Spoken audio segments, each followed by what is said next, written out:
of COVID-19 on the rise in the unemployment rate in 2020 is highlighted in this study. This is due to the fact that the epidemic has had a major impact on the economies of all nations. Malaysia was also not spared from the epidemic that resulted in the closure of numerous economic sectors when the movement control order was put into place. Malaysia is among the nations that have enforced movement control order as a result of this pandemic. Malaysia has therefore closed its border and business opportunities, all of which have a direct bearing on the country's economy. As a result, the economy has seen a drop in import and export commerce, a decrease in the output of goods and services, and the rise in the unemployment rate. This is due to the fact that the large number of people are let go since their salary cannot be paid by the industry. Thus, in an attempt to address Malaysia's unemployment issue, the government acting through Bank Negara Malaysia has instituted a number of expansionary monetary measures.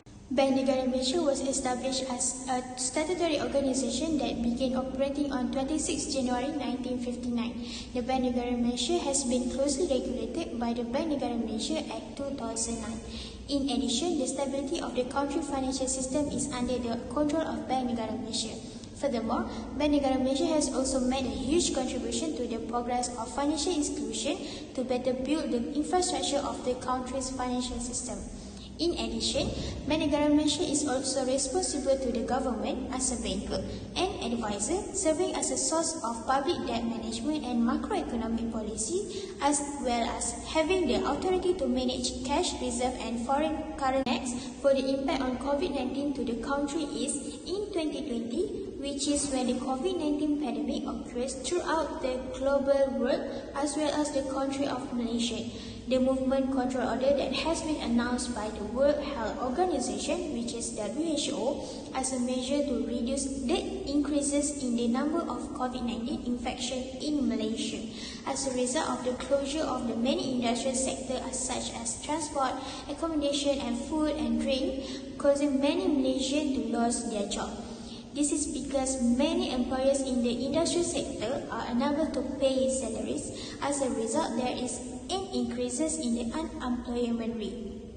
Bank Negara Malaysia used this quantitative technique when it announced a total drop of 50 basis points in the OPR in January and March, reducing the OPR value to 2.50%. The OPR is then reduced by 50 basis points on May 5, 2020 to 2%, the lowest level since 2010. However, it did not stop there as BNM slashed another 25 basis points, bringing it to 1.75% on July 7, 2020.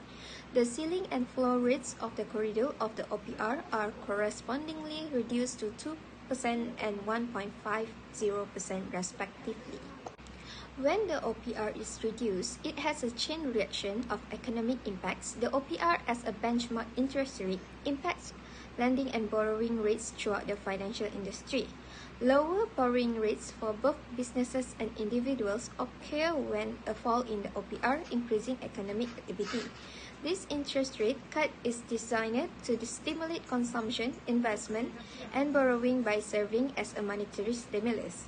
Lower interest rates make funding for new projects more enticing, thus encouraging additional company investment. In March 2020, BNM announced a quantitative measure by reducing the statutory reserve requirements ratio from 3% to 2%. This involved allowing principal dealers to acknowledge MGS and MG2 up to 1 billion as part of SRR compliance, providing flexibility until 31st of March 2021. This action aimed to inject approximately 30 billion ringgit into the banking system. The SRR ratio had previously reached its lowest level of 1% in March 2009 during the global financial crisis, then decreased from 4% to 3.5% in February 2016 and further to 3% on November 16, 2019.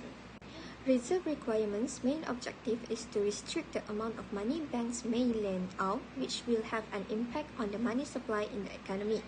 Hence, The reduction in the SRR ratio will provide commercial banks far more access to available funds, increasing their capacity to create credit for consumers.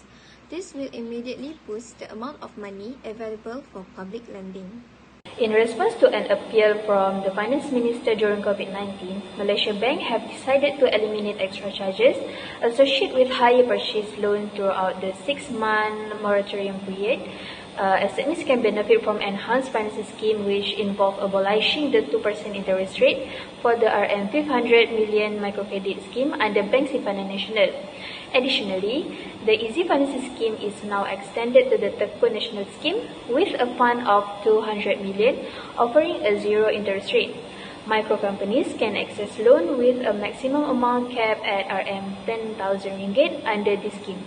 These measures aim to provide a more accessible and affordable financial support to small and medium enterprises. This target approach helps ensure that the support reaches the intended beneficiaries and facilitate the growth and stability of specific sectors. The selective credit control also aims to provide targeted financial assistance to sectors critical for recovery and mitigate the economic fallout of the pandemic.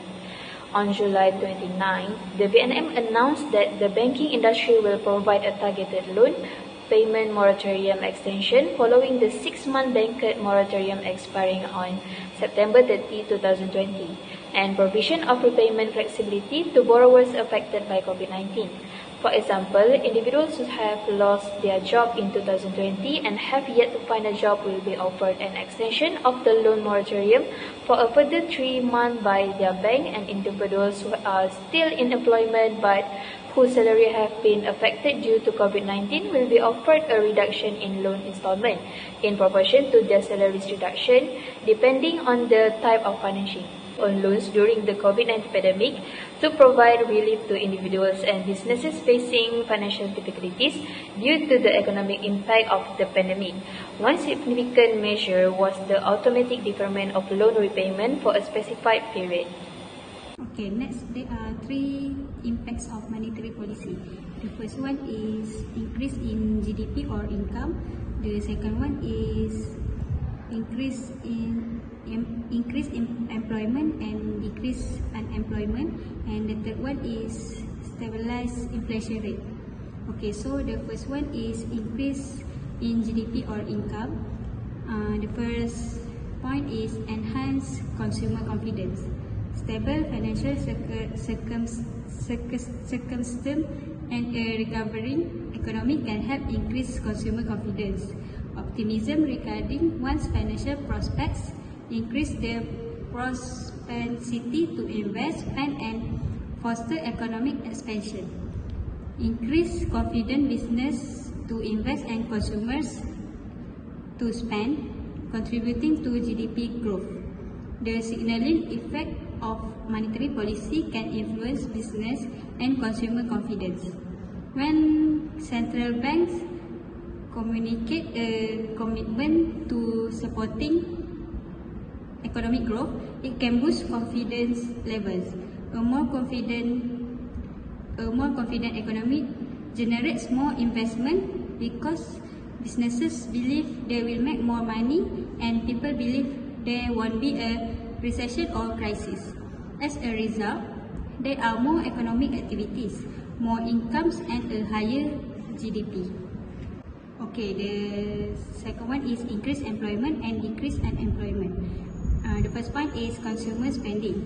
Lower interest rates also influence consumer behavior. Cheaper borrowing costs make it more affordable for individuals to finance major purchases such as homes and cars.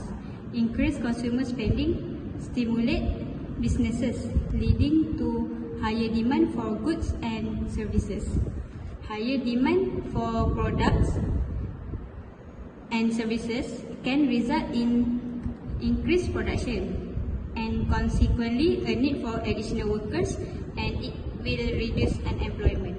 Okay, the second point is complementary effect with fiscal policy. Monetary policy can work in conjunction with fiscal policy, which is government spending and taxation. Coordinated effort can enhance the overall impact on employment and unemployment. For example, monetary policy may provide a supportive environment for fiscal stimulus measures aimed at boosting employment during economic downturns. Next, for stabilized inflation rate, firstly is currency stability. One way to promote currency stability is through coordinate monetary policy measures. This is especially crucial for nations whose currency rates fluctuate since it facilitates global trade and lowers investor and corporate anxiety. Next, avoiding deflation and hyperinflation risk. Lowering price and hyperinflation, uncontrollably high and excessive inflation are two problems that can be avoided by stabilizing inflation. As a result of consumers delaying purchases in expectation of future price reduction, deflation can cause an economic slowdown. Money quickly loses value due to hyperinflation, which destabilizes the economy. Next, purchasing power. The purchasing power of money is safeguarded by a steady rate of inflation. People may make better plans for the future when inflation is low and stable because they know that their money will not depreciate quickly. Stable price also contribute to stable real incomes. Workers can negotiate wages increases more effectively when inflation is low, leading to real increases in purchasing power. Based on the data, the increases in Malaysia's unemployment rate from May to December 2020 can be attributed to several factors, most of which are related to the COVID-19 pandemic. Starting from March to May 2020, the government decided on the movement control order, which is where many sectors had to close. While in July to October 2020, there are several industrial sectors that can be opened. So, based on the data, when workers are able to work again, the unemployment rate has decreased. Lastly, based on the data from October to December 2020, there is an increase in unemployment due to the fact that many workers are currently fired by the employers due to the employers not being able to pay their salaries. According to a summary of this report, the unemployment rate has risen to 3.9% in March 2020. As a result of the movement control order, people have lost their job in the variety of industries, and some have been forced to close. The government overcome this problem by implementing quantitative monetary policy. For example, the Malaysian government reduced the discount rate, which boosts economic activity. The government action have resulted in a gradual decrease in the unemployment rate. As a result, the government action have had a positive impact on Malaysia, which can lead to increased spending and help the country economy grow further.